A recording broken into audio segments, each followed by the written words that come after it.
Once again, the med ball develops momentum, creates momentum, allows the body to improve its acceleration.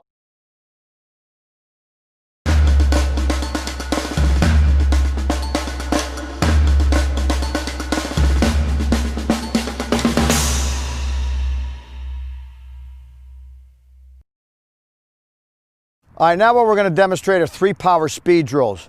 Since my background, believe it or not, is extensively in track and field, former 100 meter sprinter, and yes, I did run a 10-400 meters in college, which most people will not believe.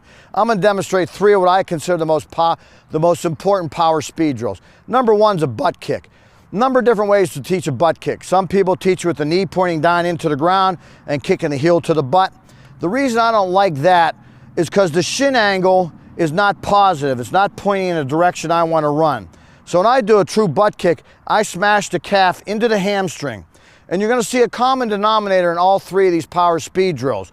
The ankle, whether I do a butt kick, a skip, or a high knee, the ankle is always going to come up under the hip joint. So now all I have to do is step over. So here's what a butt kick should look like. Smashing calf into hamstring, ankle up under hip joint. But notice one very important factor, my hips. My hips will never drop below, there will not be a horizontal displacement. They'll always be going vertical. So when I make ground contact, my hips are always going up. Just like when people talk about sprinting, move your arms faster, you run faster. No, the more vigorously I move my arms, the higher my hips come off the ground. The higher my hips come off the ground, now more freedom of movement I have to bring that recovery leg and step over. So here's what a butt kick looks like that we emphasize. You'll notice the foot of the recovery leg will always be behind the knee of the ground support leg so it doesn't become an A skip. So here's a butt kick. Smash calf into hamstrings. Look at my hip action. Notice my hips never drop below horizontal. Butt kick. Now, we're going to take the butt kick and we're going to teach an A skip. Once again, I'm putting my foot down under me, so as I bring the foot up, my ankle is always in line with my hip.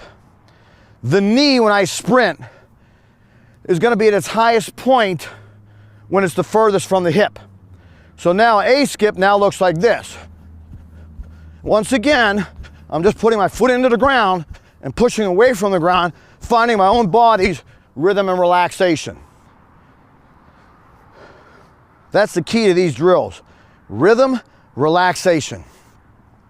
Last but not least, the high knee. Once again, when I teach the high knee, the ankle is going to come up under the hip joint. The knee is going to be at its furthest distance or its highest point when it's the furthest from the hip. Now my shin angle is positive, pointing in the direction I want to go. So when I start a high knee, nice and relaxed, in place, start moving down the track.